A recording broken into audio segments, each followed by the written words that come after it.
mi hermano abogado reunió a toda la familia para celebrar su gran ascenso. Cuando llegué con mi uniforme de enfermera, él tomó el micrófono. Miren a mi hermana, la fracasada que cambia pañales de viejos. Mamá se tapó la cara de vergüenza. Yo no lloré. Solo sonreí cuando la dueña del bufete entró y corrió a abrazarme a mí, ignorándolo a él por completo. Lo que ella dijo después destruyó su carrera en segundos. El silencio en la mansión de los Mendoza tenía un peso específico, una densidad que solo se encuentra en los lugares donde el dinero viejo convive con los recuerdos antiguos.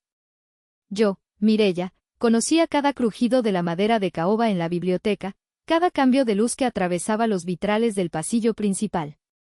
Para el resto del mundo, yo era simplemente la enfermera, la cuidadora, la sombra que cambiaba sábanas y administraba morfina.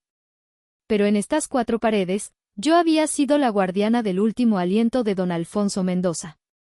Estaba limpiando el polvo de los marcos de plata en el estudio, una tarea que ya no estaba en mi contrato desde que don Alfonso falleció hace 3 años, pero que doña Beatriz, su hija y actual dueña del imperio legal, me pedía que hiciera. Solo tú sabes cómo le gustaba a papá que estuvieran sus cosas, me decía. Mis manos, ásperas por años de manejar desinfectantes y cloro, pasaban con delicadeza sobre la fotografía del viejo patriarca. De repente, el zumbido agresivo de mi celular rompió la paz sepulcral de la habitación. Era el tono que había asignado para mi madre, una alarma estridente. ¿Bueno? Contesté, bajando la voz por respeto a la casa ajena. Mireya. La voz de mi madre, Eloísa, retumbó en mi oído, sin saludo, sin un ¿cómo estás?, sin un ¿ya comiste? Era una orden directa, como siempre. Mañana es el gran día. No se te vaya a olvidar. Suspiré, apoyándome en el escritorio masivo de roble. Lo sé, mamá. La fiesta de ascenso de Rogelio. Lo tengo anotado. Más te vale, replicó ella, y pude escuchar el sonido de las ollas chocando de fondo en su pequeña cocina. Escúchame bien, muchacha. Rogelio me dijo que van a ir los socios principales del bufete. Gente de mucho dinero, gente fina de Polanco y Las Lomas. No quiero que vayas con esas fachas de enfermera que siempre traes. Miré mi uniforme azul clínico, limpio e impecable, pero que para mi madre era un símbolo de servidumbre. Mamá, es mi uniforme de trabajo. Es digno. Es ropa de sirvienta, Mireya. No me discutas, su tono se volvió agrio, esa mezcla de vergüenza y exigencia que siempre usaba conmigo. Tu hermano va a ser nombrado socio junior. ¿Sabes lo que eso significa? Que por fin vamos a salir de este agujero. Él es el orgullo de esta familia, el licenciado. No vayas a avergonzarlo. Búscate algo decente. Y llega temprano, seguro necesitan ayuda para acomodar a la gente o servir algo. Estoy invitada como hermana, no como mesera, mamá, dije, sintiendo esa vieja punzada en el pecho, la misma que sentía desde que éramos niños. Ay, por favor, no empieces con tus dramas. Tú sabes hacerte útil, tu hermano es el que tiene que brillar. Nos vemos a las 7 en el restaurante Luminaria. Y ni se te ocurra llegar tarde. La línea se cortó. Me quedé mirando el teléfono, con la pantalla negra reflejando mi rostro cansado.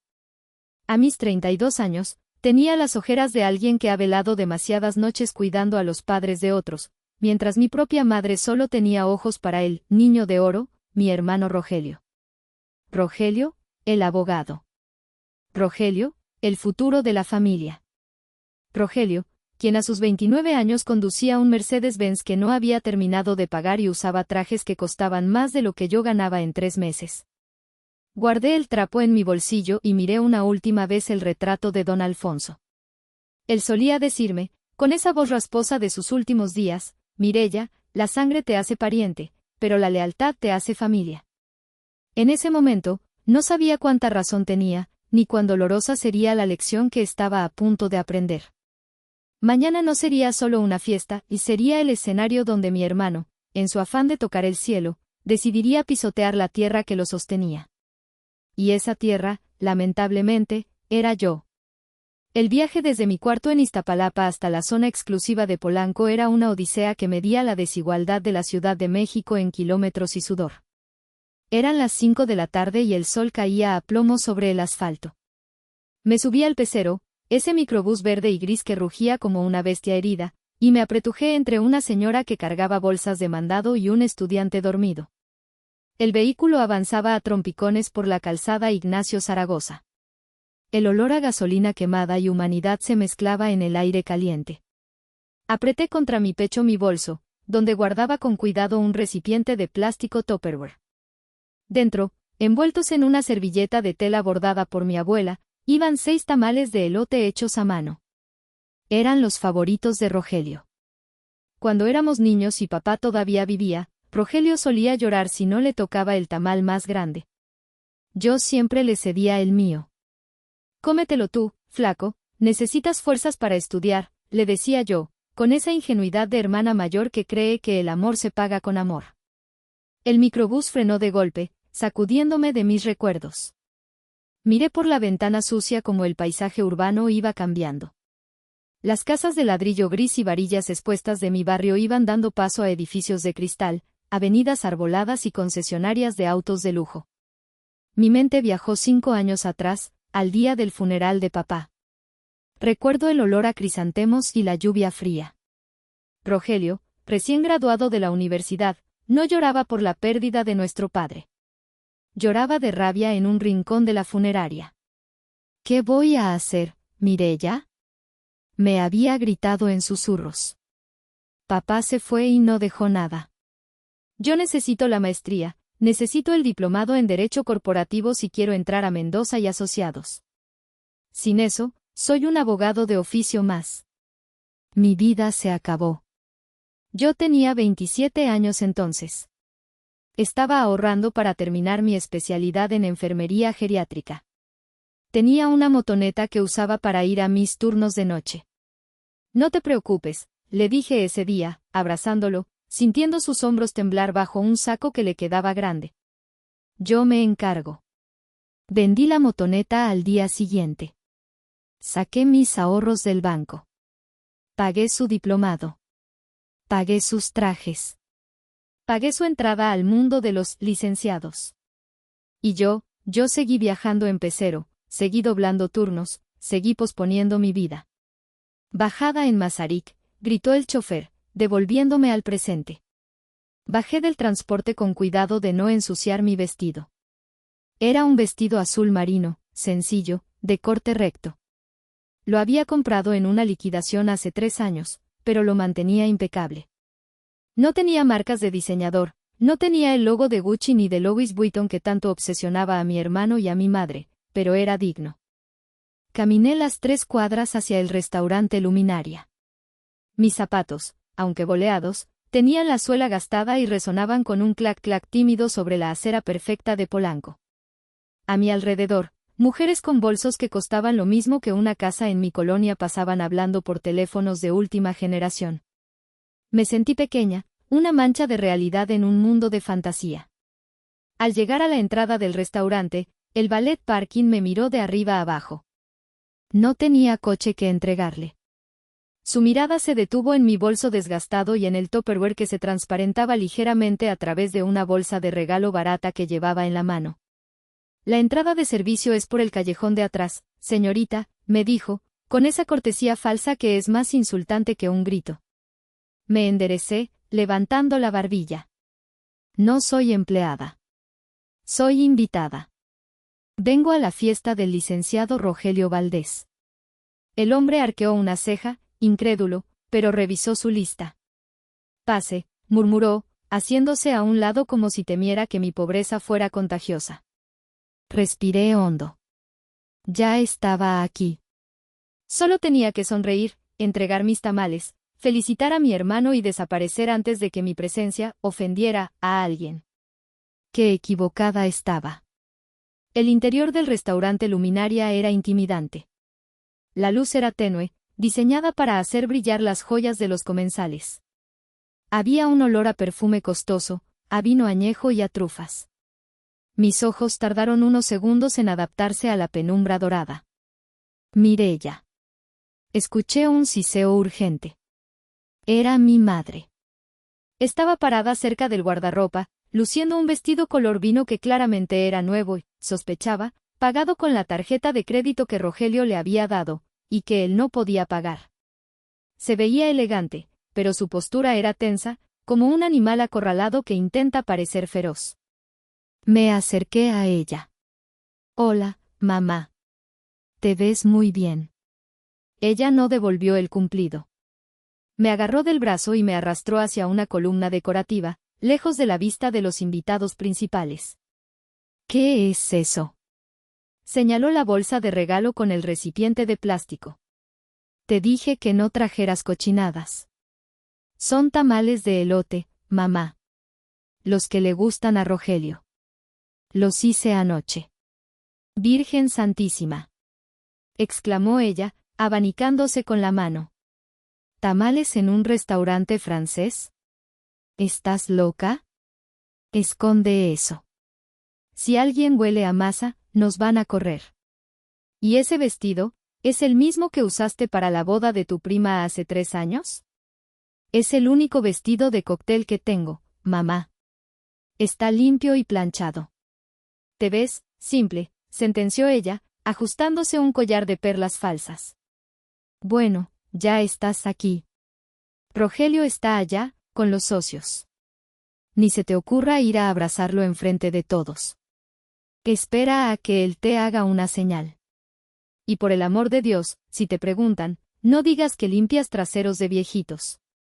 Di que eres administradora de salud. O algo así. Antes de que pudiera responder a su veneno habitual, vi a Rogelio. Estaba en el centro del salón, bajo un candelabro de cristal.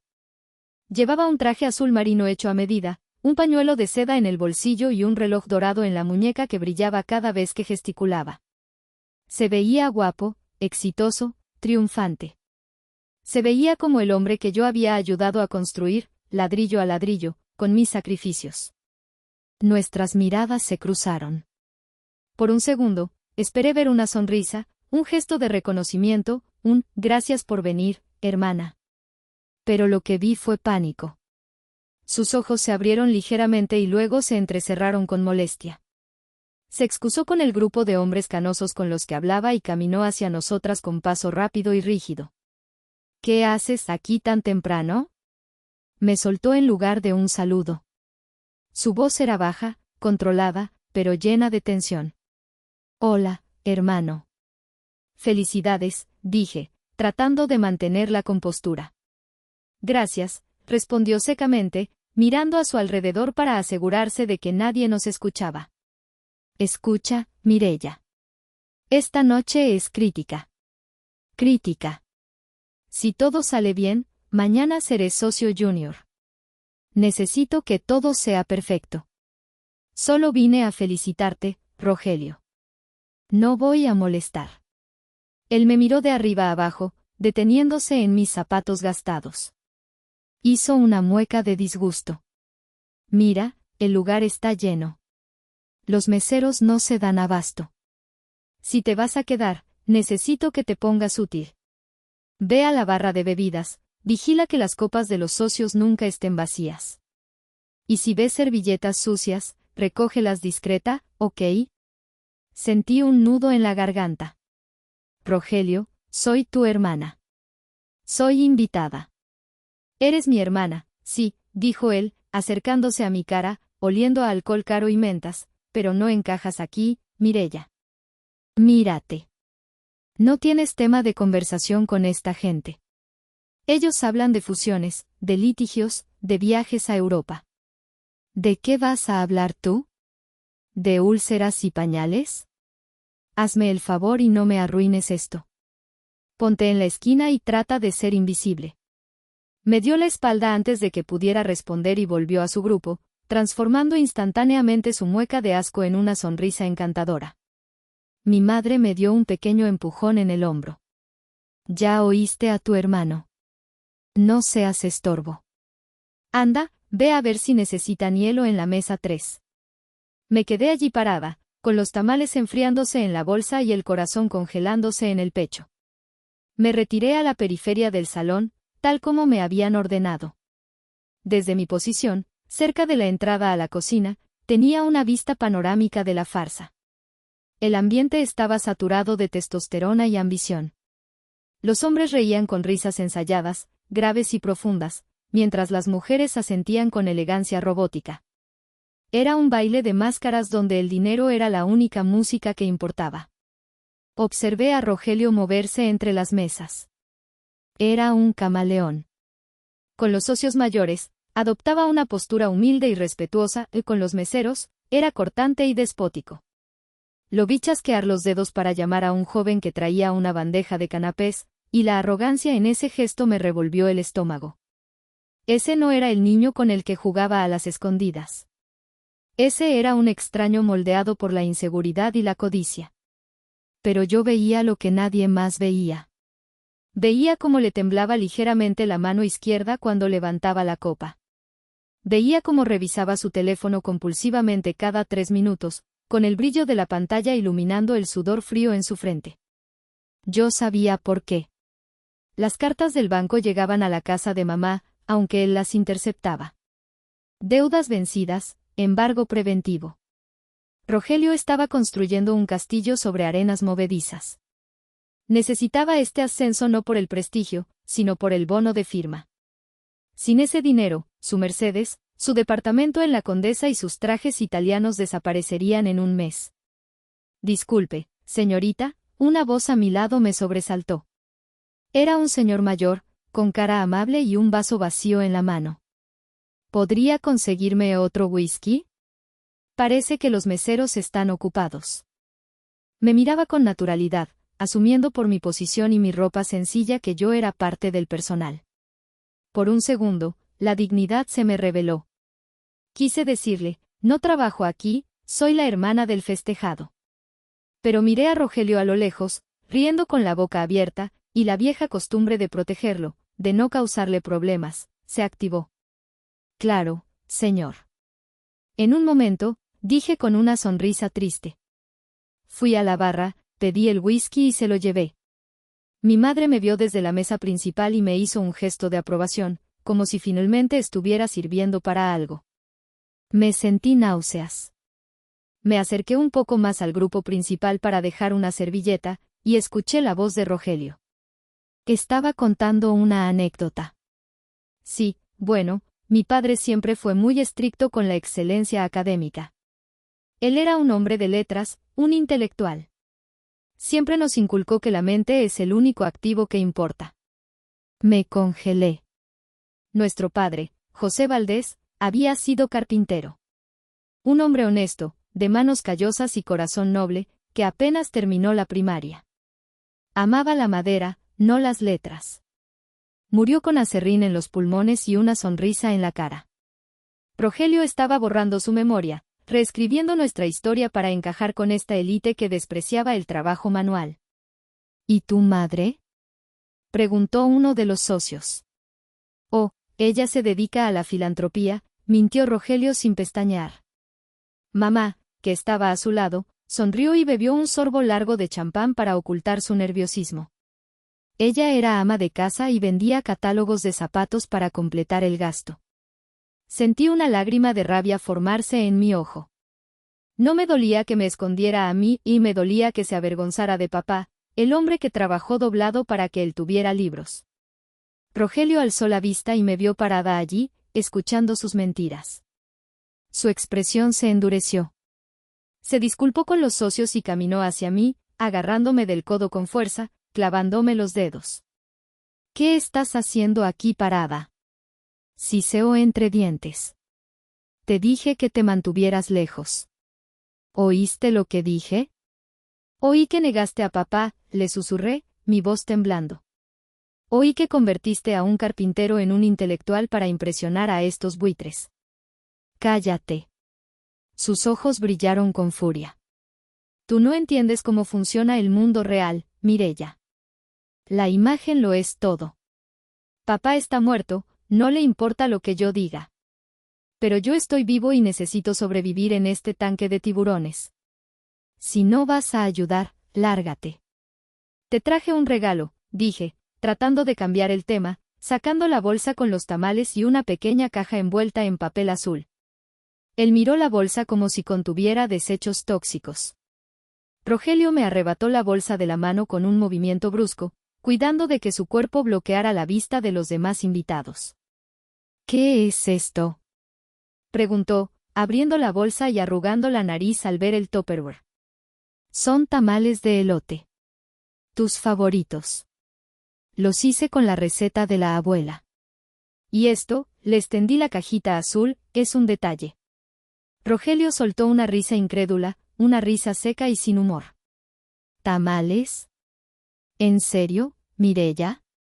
Estamos en un restaurante con 3 estrellas Michelin. Aquí sirven foie gras y escargots. ¿Y tú traes masa de maíz en un traste de plástico? Hueles a mercado, Mireya. Hueles a pobreza. Sin pensarlo 2 veces, caminó hacia un mesero que pasaba con una bandeja de platos sucios y depositó la bolsa con los tamales encima de los restos de comida. Llévate esto a la basura. Inmediatamente, ordenó. Vi cómo mis tamales, esos que había amasado durante 2 horas pensando en su infancia, se alejaban entre cáscaras de limón y servilletas usadas. Sentí que algo se rompía dentro de mí, un hilo delgado que había sostenido mi paciencia durante años. Ahora, ¿qué es esta otra cosa?, preguntó, agitando la cajita azul. Ábrelo, dije, con la voz apenas audible. Él rasgó el papel sin cuidado. Abrió la caja. Dentro había una pluma fuente. No era una Montblanc, por supuesto.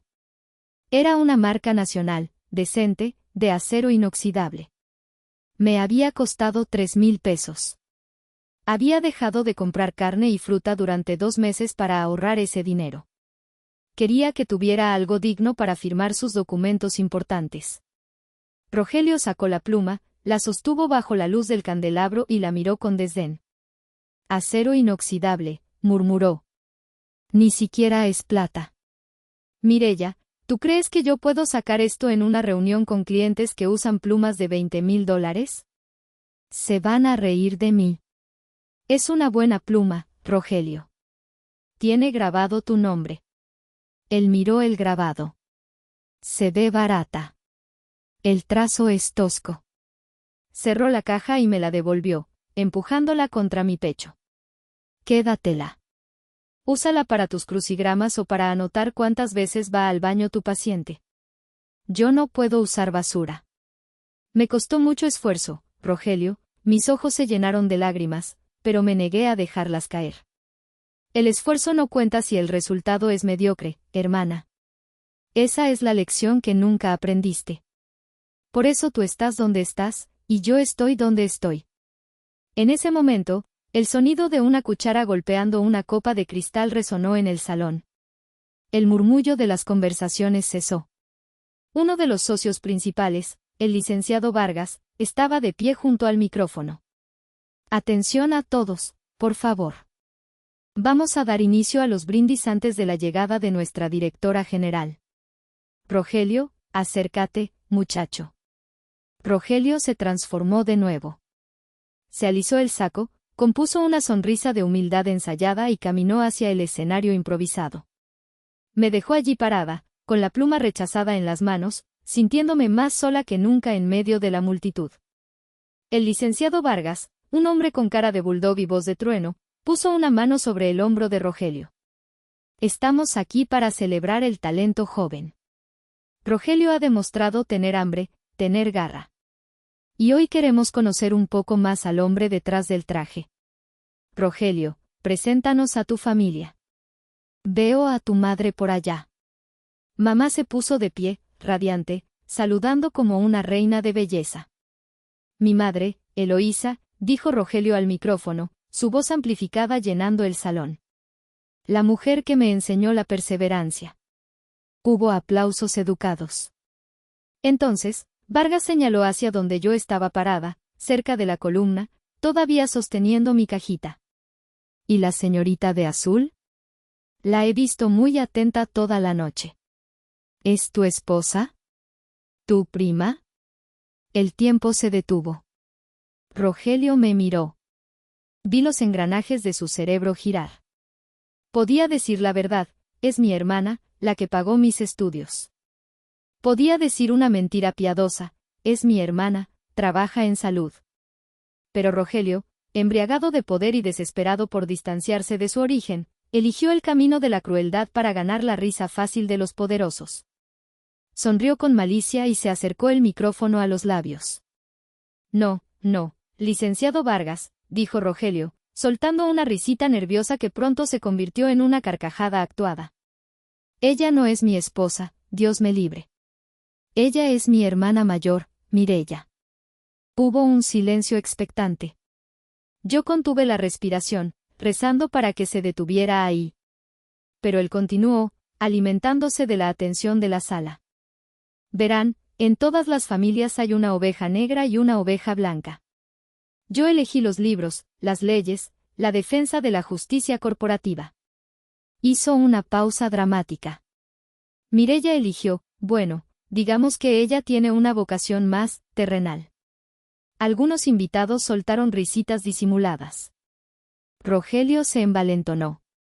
Mireya es una experta en saneamiento biológico, dijo, haciendo comillas con los dedos. Básicamente, si tienen un abuelo que no controla sus esfínteres, ella es la persona a quien llamar. Ella es la reina del cambio de pañales y la limpieza de inodoros. La sala estalló en carcajadas. No fueron risas amables. Fueron carcajadas crueles, elitistas, el sonido de gente que nunca ha tenido que limpiar su propia suciedad burlándose de quien lo hace por ellos. Es una broma, claro. Continuó Rogelio, limpiándose una lágrima de risa. Pero en serio, hermana, gracias por venir. Sé que te tomaste un descanso de tus labores sanitarias. No toques mucho la comida, ¿eh?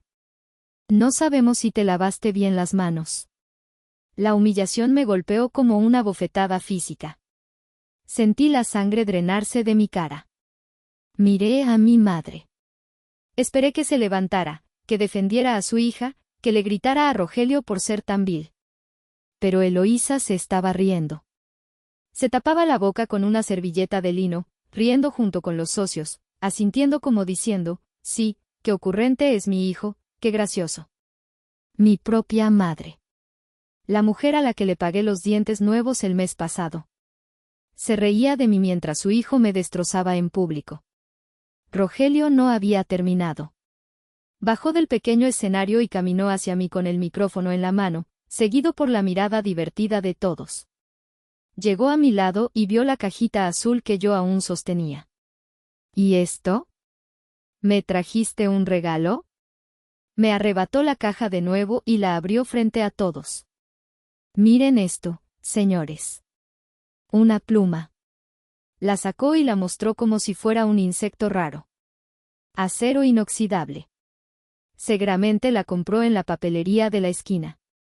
Rogelio, basta, susurré, mi voz quebrada pero firme. ¿Basta? Solo estoy mostrando tu generosidad, hermana. Se volvió hacia el licenciado Vargas. ¿Ve esto, jefe? Esta es la mentalidad de la que les hablo. La mentalidad pequeña. Mi hermana cree que con una pluma de 3 pesos se firman contratos de millones. Por eso ella está donde está, y yo estoy aquí. Porque yo sé distinguir el oro de la basura. Con un movimiento teatral, Rogelio dejó caer la pluma al suelo. El sonido metálico al golpear el mármol fue seco y definitivo. Luego, la pateó ligeramente hacia un lado, como si fuera un estorbo. Vete a casa, Mireya, dijo, ya sin micrófono, pero lo suficientemente alto para que los cercanos oyeran. Aquí no hay lugar para ti. Toma tus cosas de enfermera y vete. Ah, y llévate el olor a cloro, por favor. Me quedé inmóvil. El dolor inicial se había evaporado, reemplazado por una claridad fría y absoluta. Miré a Rogelio, realmente lo miré, por primera vez en años. No vi a mi hermano. Vi a un hombre pequeño, aterrorizado, vacío. Y por primera vez en mi vida, no sentí la necesidad de protegerlo. Me agaché lentamente. No con vergüenza, sino con dignidad. Recogí la pluma del suelo. La limpié con el borde de mi vestido. Me erguí y miré a mi madre, que ahora evitaba mi mirada, fingiendo acomodar los cubiertos. Que disfruten su fiesta, dije en voz alta. Mi voz no tembló. Di media vuelta para marcharme. Iba a salir de ese lugar y nunca más iba a mirar atrás. Iba a dejar que Rogelio se ahogara en sus propias mentiras. Pero el destino, o quizás la justicia divina, tenía otros planes. Justo cuando daba el primer paso hacia la salida, las puertas dobles de caoba del restaurante se abrieron de golpe. El murmullo cesó instantáneamente. El aire en la habitación cambió. Entró una mujer. Vestía un traje sastre negro impecable, su cabello gris estaba peinado en un corte bob perfecto, y caminaba con la autoridad de quien es dueña del suelo que pisa. Detrás de ella venían dos asistentes cargando maletines. Era doña Beatriz Mendoza. La dueña del bufete. La hija de don Alfonso. La mujer más temida y respetada en el mundo legal de la ciudad. Rogelio palideció. Se ajustó la corbata frenéticamente y corrió hacia ella, con esa sonrisa servil pegada en el rostro. Doña Beatriz. ¡Qué honor! No sabíamos si podría venir, es un privilegio. Él extendió la mano, esperando ser reconocido, esperando ser coronado. Doña Beatriz ni siquiera lo miró. Sus ojos, agudos como águilas, barrieron el salón ignorando a los socios, ignorando el lujo, ignorando a Rogelio. Su mirada se detuvo en mí. En la mujer con el vestido barato y la pluma rechazada en la mano. Y entonces, lo impensable sucedió. La expresión severa de doña Beatriz se desmoronó en una fracción de segundo, reemplazada por una de genuina sorpresa y calidez. Ignorando la mano extendida de Rogelio, ignorando al licenciado Vargas que se había puesto de pie respetuosamente, ella caminó directamente hacia mí. Sus tacones resonaron con autoridad en el mármol, un ritmo que aceleró el pulso de todos en la sala. ¿Mireya? Su voz, habitualmente dura en las salas de juntas, sonó suave, casi maternal. ¿Qué haces aquí, hija? Te estuve llamando toda la tarde. Rogelio se quedó con la mano en el aire, congelado en una postura ridícula. Su sonrisa se crispó. Miró a Beatriz, luego a mí, y luego de vuelta a Beatriz, como si su cerebro no pudiera procesar la imagen. ¿Doña Beatriz? Interrumpió Rogelio, con una risa nerviosa. Creo que hay una confusión. Ella es solo mi hermana. La que le comenté. La enfermera. ¿Seguramente vino a pedir trabajo o? Beatriz se detuvo en seco. Giró la cabeza lentamente hacia Rogelio. La temperatura en el salón pareció descender 10 grados. ¿Tu hermana? Preguntó Beatriz, con un tono peligrosamente tranquilo. Sí, Rogelio asintió vigorosamente, tratando de recuperar el control de la narrativa. Pobre Mireya, a veces es un poco inoportuna. Ya se iba. No quería molestarla a usted con su presencia. Mireya, despídete de la señora Mendoza. Beatriz no le respondió. Se volvió hacia mí y vio mis ojos rojos, vio la pluma que apretaba en mi mano hasta dejarme los nudillos blancos. Luego miró a Rogelio, evaluándolo como quien evalúa una plaga.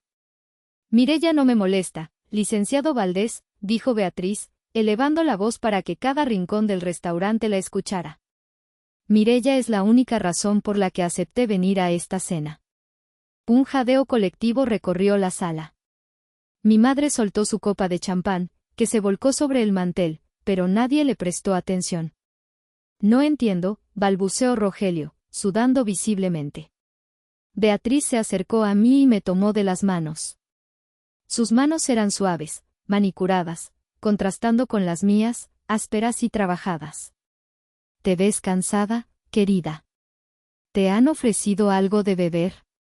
¿Te han tratado bien? Negué con la cabeza, incapaz de hablar por el nudo en mi garganta. Beatriz vio la pluma en mi mano. ¿Qué es esto? Un regalo, para Rogelio, susurré. Él lo tiró. Dijo que era basura. La mandíbula de Beatriz se tensó. Soltó mis manos y se encaró con Rogelio. Esta vez, no había calidez en su rostro. Solo había el fuego frío de una mujer que detesta la injusticia. ¿Basura?, repitió ella. ¿Llamaste basura al regalo de tu hermana? La misma hermana que, según me contó mi padre antes de morir, vendió su medio de transporte para pagar tu primer semestre de la maestría. Rogelio retrocedió un paso, chocando contra una silla. Yo no sabía que usted sabía eso. Son cosas de familia, doña Beatriz. Trapos sucios. No, licenciado. No son trapos sucios. Es carácter. Y usted acaba de demostrar que carece de él. Beatriz dio un paso al frente, acorralándolo. Usted se burló de ella hace un momento. Lo escuché desde la entrada. Limpia baños, dijo. Cambia pañales. Era una broma. Para romper el hielo, Rogelio miró a Vargas buscando ayuda, pero el socio bulldog estaba mirando al techo, distanciándose del desastre. Déjeme aclararle algo a usted y a todos los presentes. Beatriz barrió la sala con la mirada. Cuando mi padre, don Alfonso Mendoza, el fundador de esta firma, estaba muriendo de cáncer de páncreas, no fueron sus abogados los que estuvieron a su lado. No fueron sus socios. No fui yo, porque estaba en Londres cerrando tratos, algo de lo que me arrepentiré toda mi vida. La voz de Beatriz se quebró ligeramente, pero recuperó la fuerza de inmediato. Quien estuvo a su lado fue Mireya. Quien le limpiaba la boca cuando no podía tragar, era Mireya.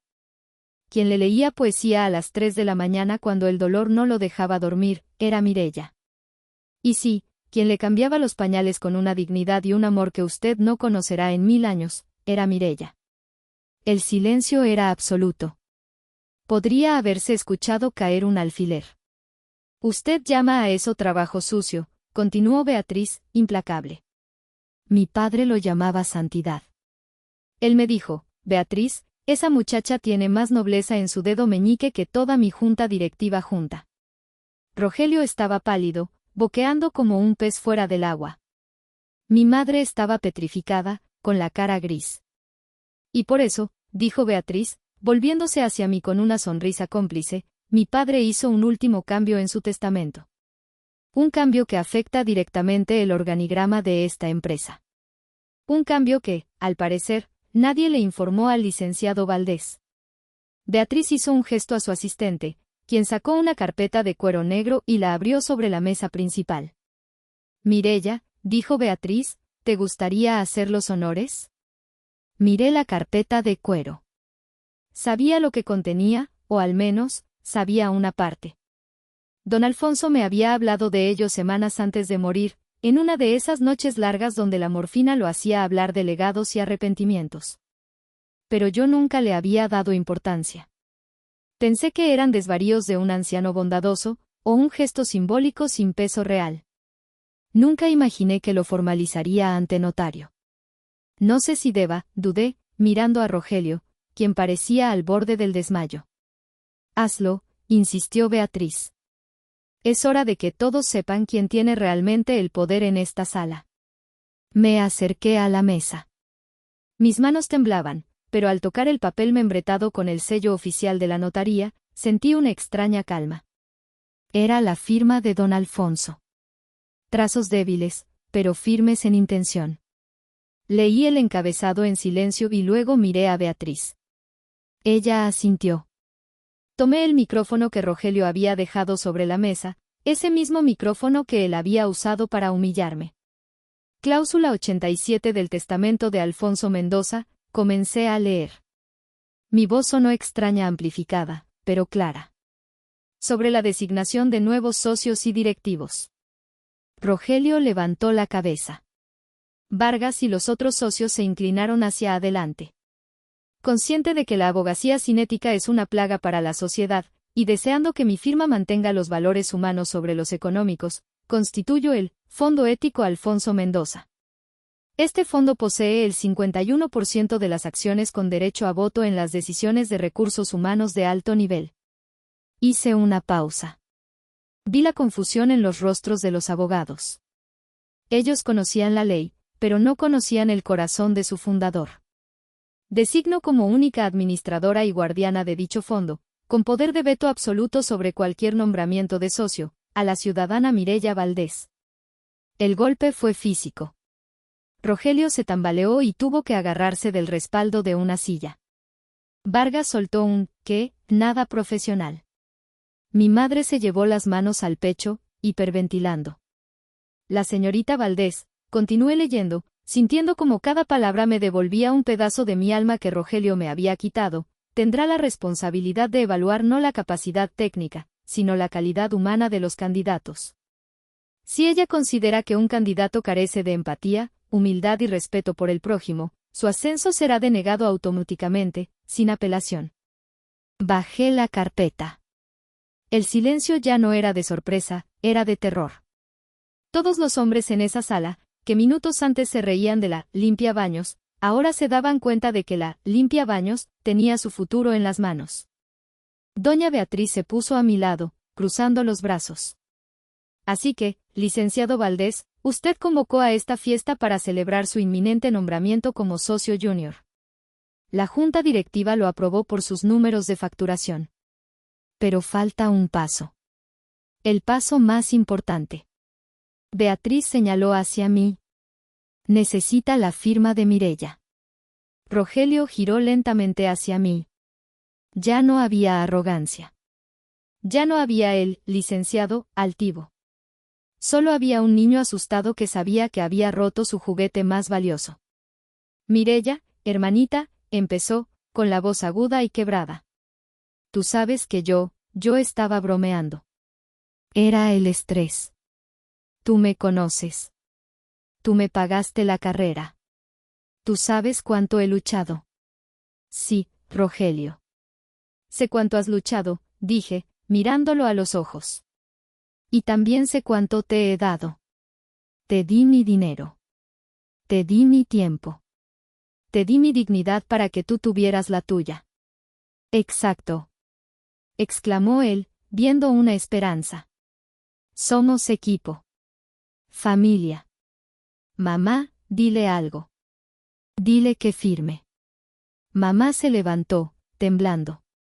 Mireya, hija, por favor. No le hagas esto a tu hermano. Es su sueño. Si no firma, pierde el bono, pierde el coche, nos quedamos sin nada. Sé buena, como siempre has sido.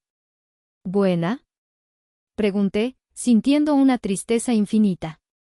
Mamá, ser buena no significa ser tapete para que se limpien los pies.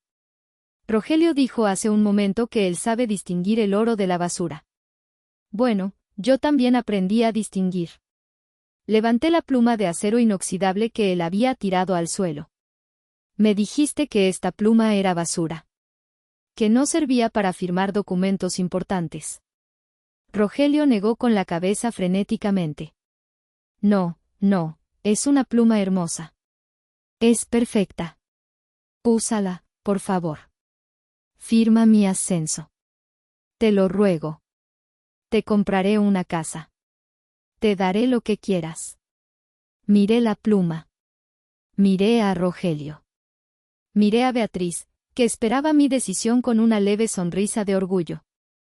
El poder es una cosa extraña. Durante años, pensé que el poder era lo que tenía Rogelio: trajes caros, voz fuerte, la capacidad de hacer que la gente se moviera con un chasquido de dedos. Pero en ese momento, con el micrófono en una mano y mi pluma barata en la otra, entendí que el verdadero poder es la capacidad de decir no. Rogelio, dije, mi voz resonando tranquila.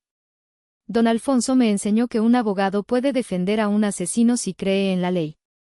Pero no puede liderar una empresa si no cree en las personas. Yo creo en las personas, Mireya, te lo juro, lloriqueó él, sudando a mares. No. Tú crees en los títulos. Crees en las marcas. Crees que vales lo que cuesta tu reloj. Hace 10 minutos, humillaste a la persona que te limpiaba las rodillas cuando te caías de niño. Y lo hiciste para ganar la aprobación de gente que ni siquiera te conoce. Caminé lentamente hacia él. Él retrocedió, como si mi verdad fuera un arma física. Me pediste que me fuera a la cocina. Me dijiste que olía a pobreza. Me detuve frente a él. ¿Sabes a qué huele la pobreza, Rogelio? Huele a sacrificio. Huele al sudor de papá en el taller. Huele a mis turnos dobles en el hospital. Y ese olor es lo que pagó tu traje Armani. Rogelio bajó la cabeza. No podía sostenerme la mirada. Si firmo ese papel, continué, estaría validando tu crueldad. Estaría diciendo que está bien pisar a los demás para subir. Y traicionaría la memoria de don Alfonso, quien me confió esto precisamente para evitar que gente como tú llegara a la cima. Me volví hacia la carpeta abierta en la mesa. Tomé la hoja de aprobación de socio. Rogelio contuvo el aliento. Mamá sollozó ruidosamente. Esta pluma de acero inoxidable, dije, alzándola para que todos la vieran, tal vez sea barata para tus estándares. Pero tiene algo que tú no tienes, integridad. Con un movimiento rápido y decisivo, tracé una gran X sobre la línea de firma. Luego, escribí en letras mayúsculas grandes y claras, vetado. El sonido de la tinta rasgando el papel fue el único ruido en el salón. No. Susurró Rogelio, cayendo de rodillas. Era una imagen patética. El hombre que quería conquistar el mundo, derrumbado sobre el mármol pulido. Cerré la carpeta. Mi decisión es definitiva, anuncié a la sala. Rogelio Valdés no tiene el carácter moral para ser socio de Mendoza y Asociados.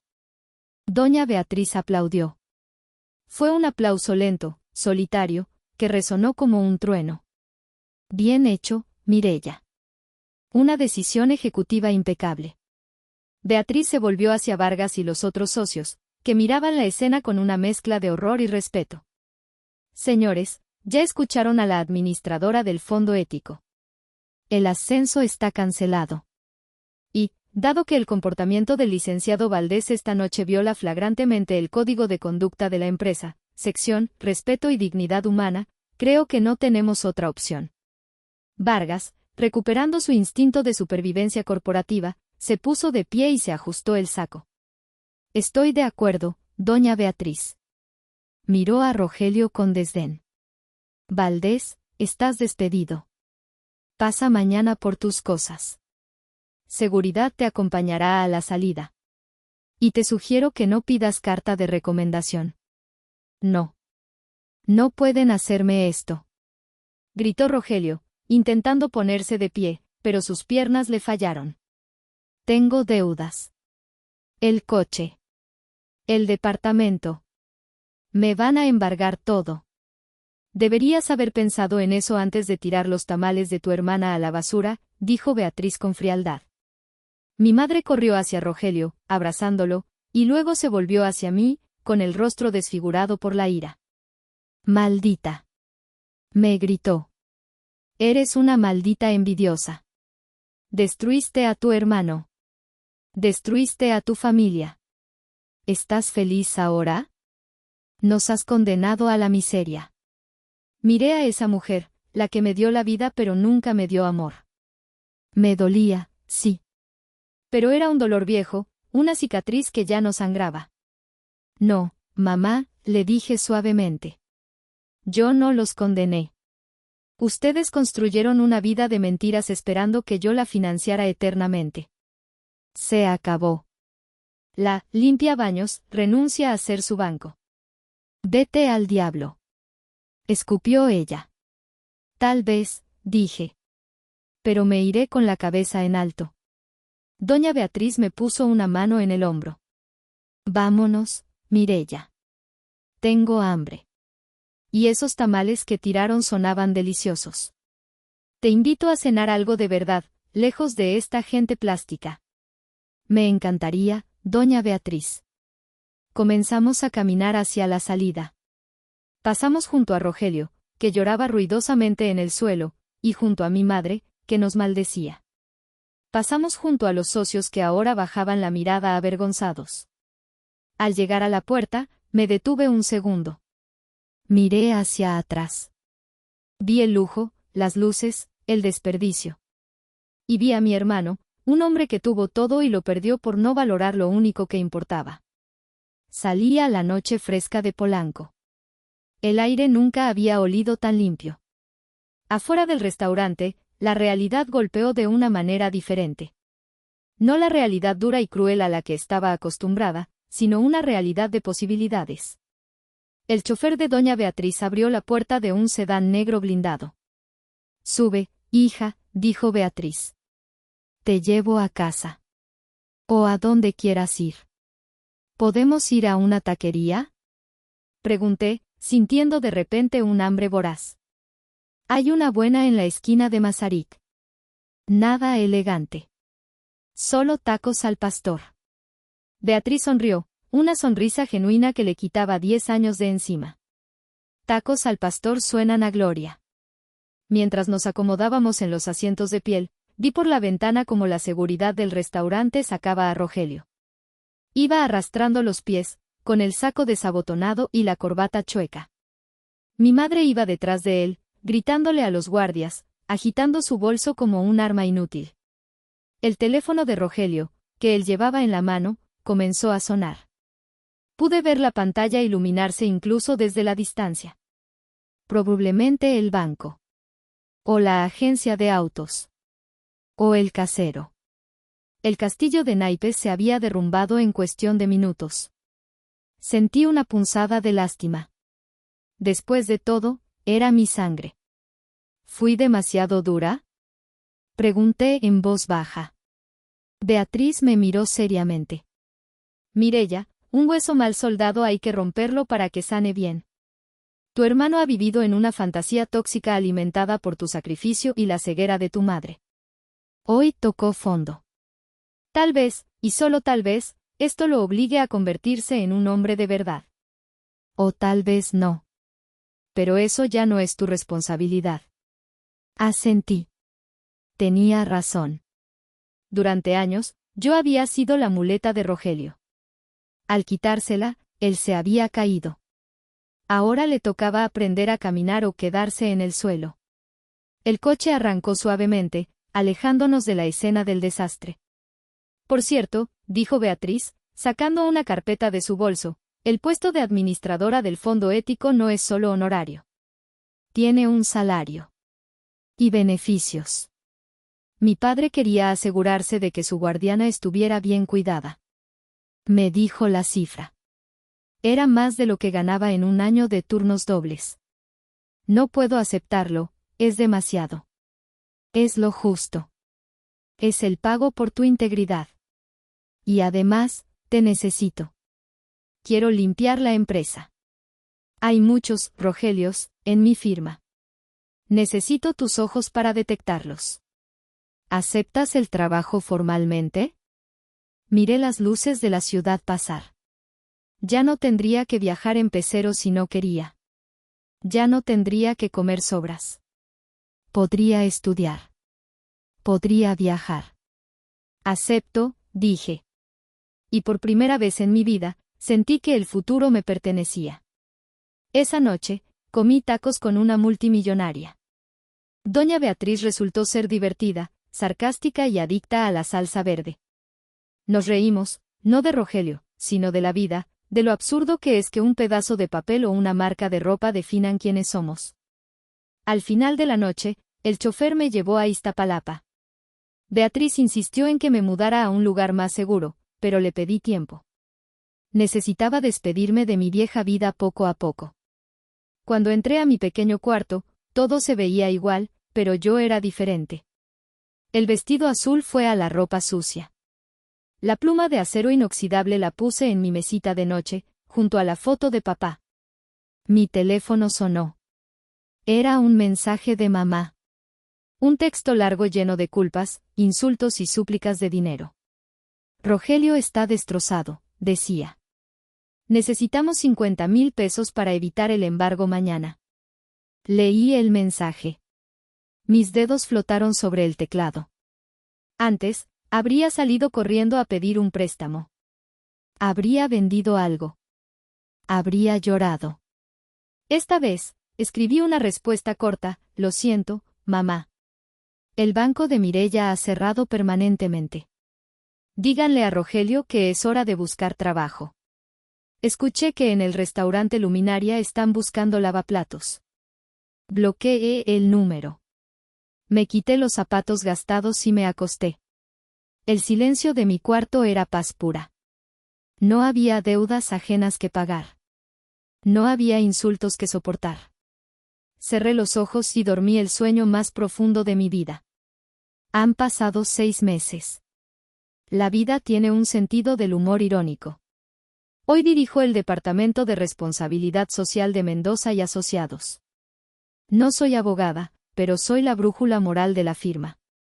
Implementamos un programa de becas para hijos de carpinteros, albañiles y enfermeras. Rogelio perdió el departamento y el coche en una semana. Nadie lo contrató en ningún bufete de prestigio, la voz de doña Beatriz es poderosa y la noticia de su humillación corrió rápido. La última vez que supe de él, estaba trabajando como asistente legal en un despacho de divorcios baratos en el centro, ganando una fracción de lo que gastaba antes en corbatas. Mamá tuvo que volver a vender zapatos por catálogo. Viven juntos en un departamento pequeño. A veces me duele. La sangre llama. Pero luego recuerdo los tamales en la basura. Recuerdo las risas. Y recuerdo que el amor propio es el único activo que no se devalúa. Ayer, pasé por una papelería y compré una pluma nueva. Una Montblanc, preciosa, negra y dorada. La pagué con mi propio dinero. Grabé mi nombre en ella, Mireya Valdés. No para presumir, sino para recordarme que mi firma vale. Porque al final del día, no importa si limpias baños o firmas sentencias. Lo que importa es que cuando te mires al espejo, te guste lo que ves. Y a mí, por fin, me encanta lo que veo.